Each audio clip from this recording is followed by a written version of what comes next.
सोने के पात्र में ही जिसका दूध टिकता है, अन्य किसी पात्र में सिंगनी का दूध नहीं टिकता, चाहे वह चांदी का हो, चाहे वो ताम्र का हो, चाहे वो सोने का हो, चाहे वह पीतल का हो, वो उसमें टिक नहीं सकता।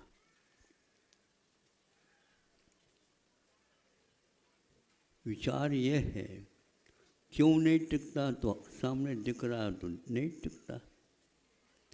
उसमें ऐसी कौन सी रसायन का पुट लगा है जिसके कारण वह इन सारे पात्रों में नहीं टिक पा रहा? सिंगनी के दूध में ऐसा क्या है?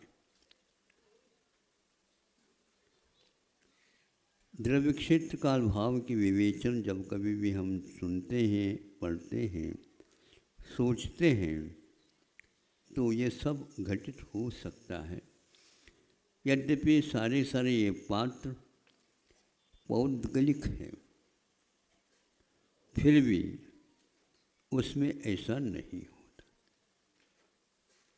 तो सिंगनी का दूध जब उसके इन किसी पात्र में नहीं टिकता है, तो अभी जन्म लिया हुआ सिंगनी का शावक जो शिशु अवस्था में है, बाल्यपन में है, उसके पेट में कैसे टिकता? तो टिकेगा तभी तो हजम भी कर लेगा। वेस्टेज सारा वह मल मूत्र के द्वारा निकल जाता है। उसके आंतों में या तो वज्रवश नारा संघन का अंश लगा हो, या और कोई रसायन की स्थिति आ गई हो। सबके लिए ऐसा ही होता है। ऐसा क्यों होता है? यह जीव के द्वारा अर्जित कर्म का उदय का परिणाम है। उस जीव में इस प्रकार का नाम कर्म है जो उसको भी पचा देता है और अपने आंतों को और बलशाली बना देता है। उसके द्वारा वह घात को प्राप्त न हो करके क्षतिग्रस्त नहीं होता हुआ भी वह आंतें और बलवान बन जाती हैं। ये शरीर लगता तो ऐसा है, लेकिन अभ्यास कर ले, यह तापमान बढ़ता बढ़ता शून्य से ऊपर तक पहुंच जाता है। 50 को भी छू सकता है, छू लेता है। सुनते तो हैं 50 के बाद बहुत ही भयानक स्थिति होती है, किंतु सबके लिए होती है ऐसा नहीं। उस तापमान में भी जीव जीवित रहता है। अपने यहाँ अग्नि का एक जीव की स्थिति ऐसी है, वह अग्नि में ही जीवित रहती है, किंतु जल में जीवित नहीं। अब जल में रहने वाला जल में ही जीवित रहता है, वह बाहर आ जाए तो एक प्रकार से उसको भी क्षति पहुंच जाती है, मरण हो जाता है। ये सारे के सारे रसायन दुनिया की दृष्टि में भले ही विश्वास का पात्र नहीं हो, लेकिन यह वस्तु स्थिति है।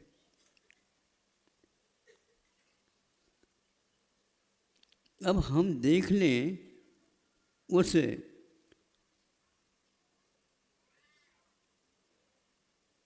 स्वर्ण को तपाने के लिए भी कोई न कोई स्थान तो चातुर पात्र तो चाहिए जिसमें हम तपा सकें। ऐसे जमीन में रख करके थोड़ी तपाया जाएगा। देखा था कि सोनार के यहाँ एक मिट्टी का पात्र था, घड़िया घड़िया।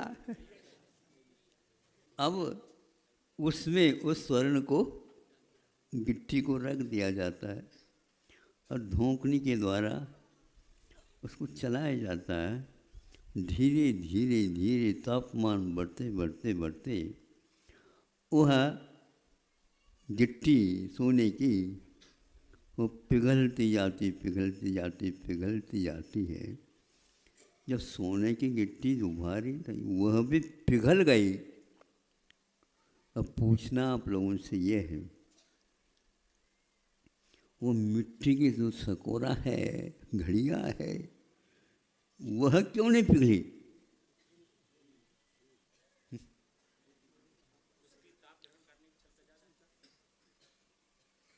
ज़्यादा है तो वो ताप ग्रहण करने की क्षमता कहाँ से आई मिट्टी में? हाँ हाँ, सही बता रहे हो कि उसने उससे भी ज़्यादा तापमान को सहन करके वो घड़िया बनी।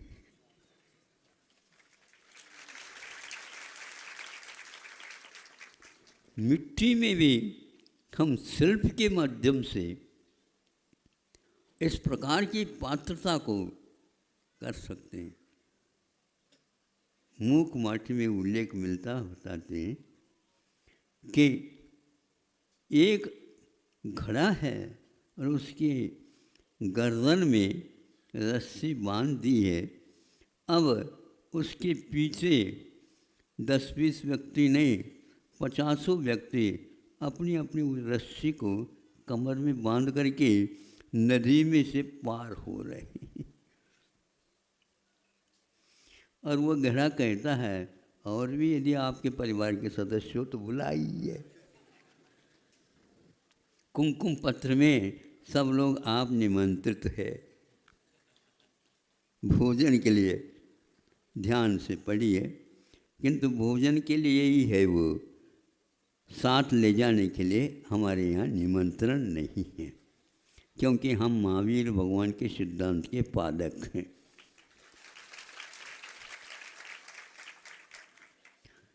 कितने भी आप खा लो, भीम से बन करके खा लो, पचाओ, संतुष्ट होकर ही जाओ, लेकिन जाएंगे तो खाली।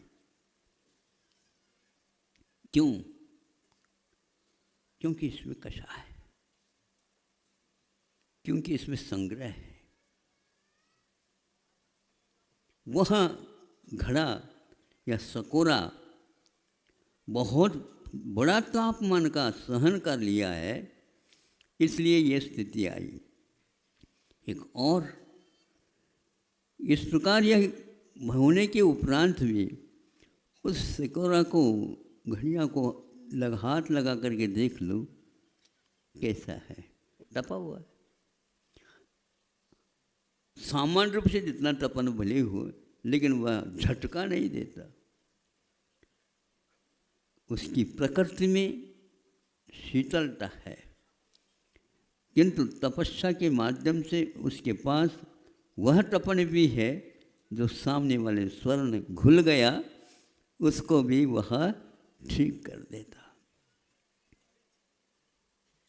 अपने आप ही उस ताप को बंद कर दो तो वह अपने आप ही सोने का पानी भी पुनः जमता हुआ जमता हुआ जमता हुआ पूर्व स्थिति पर आ जाता है। सिकोरा ये नहीं कहता तुम जम क्यों रहे हो। हमारी प्रकृति है, हमारे पास कोई भी आएगा दुस्संगत में पड़ा हुआ हो तो वो पिघलेगा, नहीं है तो हमारे जैसा वह ज्यों का त्यों बना रहेगा। यह हमारी संगति है, यह हमारी प्रकृति है। एक स्थान पर कल्याण मंदिर में बहुत दिन के बाद याद आ गया, भगवान ये कुछ समझ में नहीं आता, विरोधाभास जैसा लगता है।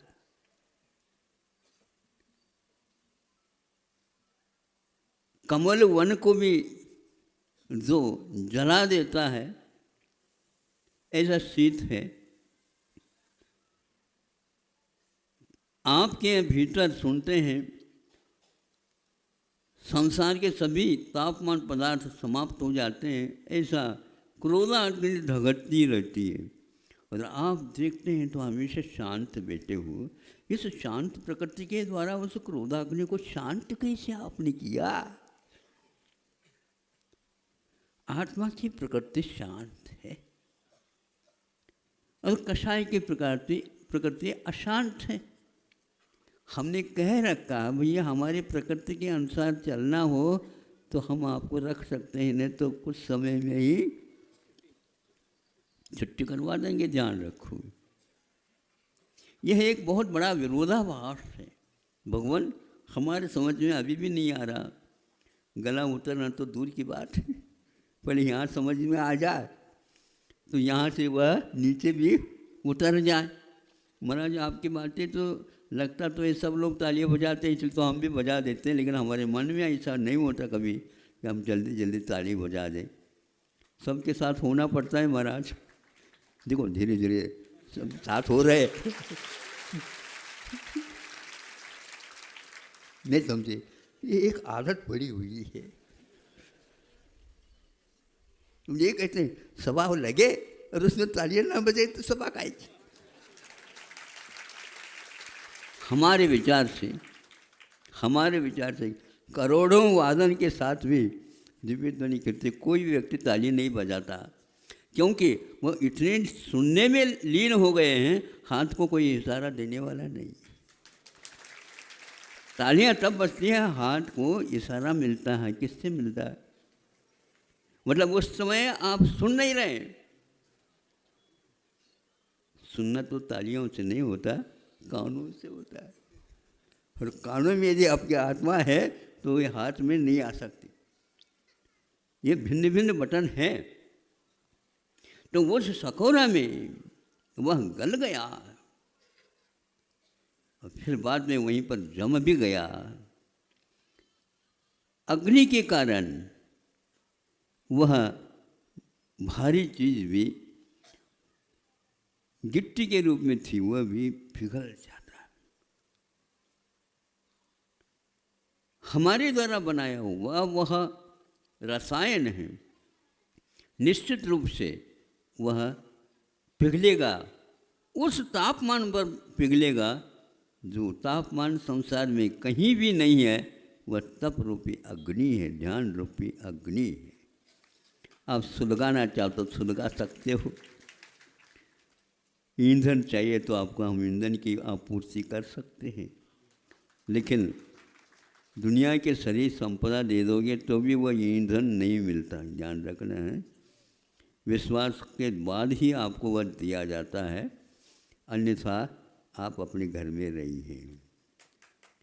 सुनते हैं भारत में ऐसे कोई भी धातु उपधातु और विस्फोटक सामग्री मिल गई है, उसके साथ साथ हीरे की खदान में मिल गई। बता दें विश्व में कहीं भी उस प्रकार की खदान नहीं मिली जो हीरे की खदान हीरापुर के पास मिली है। बताते हीरापुर जानते हो, बक्सवा के सामने, सायगढ़ के पास।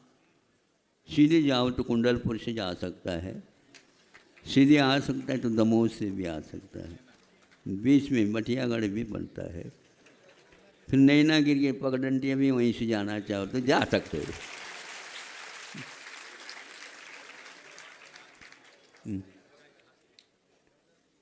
तो भैया बंजी करने के लिए जब निकलते तो सब एक गांव में हाथ हो जाते। तो ये कह रहा था कि वह सोना जिस प्रकार पिघल जाता है, पिघला भी देता है और जमा भी देता है, ये प्रकृति है उसकी।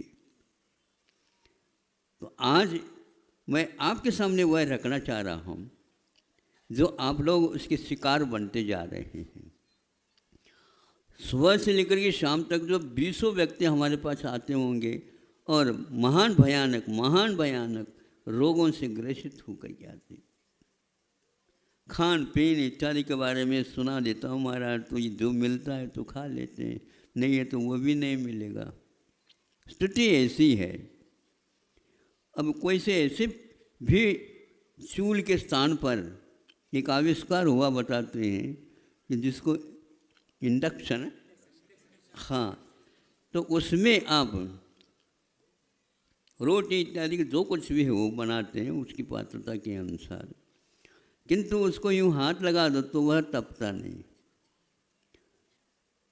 करंट उधर में छोड़ी जा रही है उसमें, लेकिन उसको हाथ लगा तो नहीं होता। तापमान उसमें है क्या नहीं, प्रश्न तो ये उठता बिना तापमान के पक जाता है क्या? लेकिन उसकी प्रक्रिया ही ऐसी सुनने में आई, पढ़ने में तो आई, लेकिन हम समझ में नहीं आता, उनका इंग्लिश भाषा में है वो। लेकिन इतना अवश्य है कि ये जो बातें कही जा रही वो सही है। दाल और चावल उसमें डाल दिया गया, भोगने ऊपर रखा गया, कोई भी मान लो जलता नहीं और तपता नहीं, तो भीतर का वह चावल और दाल पका क्या नहीं? तो कहा जाता है वो पकता नहीं। पकता भी है तो वहाँ अग्नि नहीं। तो वह कौन सा ऐसा परिणमन है जो उस दाल को दाल के रूप में नहीं रहने देता और चावल को चावल के रूप में नहीं रहने देता, किंतु उससे बना हुआ वह अन्न है क्या नहीं, इसके ऊपर प्रश्न है। अब उसको खाएं तो परिणाम क्या निकलने वाला है, हम एकदम तो परिणाम के बारे में कह नहीं सकते, क्योंकि विज्ञान कर तो लेता आविष्कार, परिणाम क्या निकलता है जब वह जनता आदि चली जाती है ऊपर तब कहीं जा कर के आ जाता है। वैक्सीन लगने के उपरांत भी कई व्यक्तियों के ऊपर पुनः अटैक कोरोना हो गया बताते हैं, और उसके उपरांत भी 40-50 दिन 2-2 महीने तक स्थिति उनकी काबू में नहीं, भी काबू में है। खाना पीना आदि आदि पूर्ववत नहीं हो रहा है। कुछ समय के लिए तो इस प्रकार हो सकता है, लेकिन महीनों तक नहीं हो, ये एक चिंता का विषय है। तो वही कई व्यक्तियों ने ये कहा, मेरा इंडक्शन जो है महाराज, यह अन्न का निर्माण कहाँ तक कर रहा है, इसके बारे में हमारा सुन तो लेते हैं, लेकिन मन गवाह नहीं देता है। इस गले से यह बात नहीं उतरती है।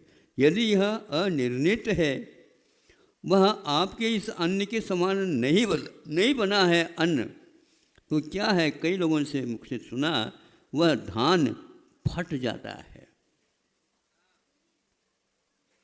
दुपक्वाहार का हमारे यहाँ सिद्धांत आता है, वर्ज है भोजन करने के लिए।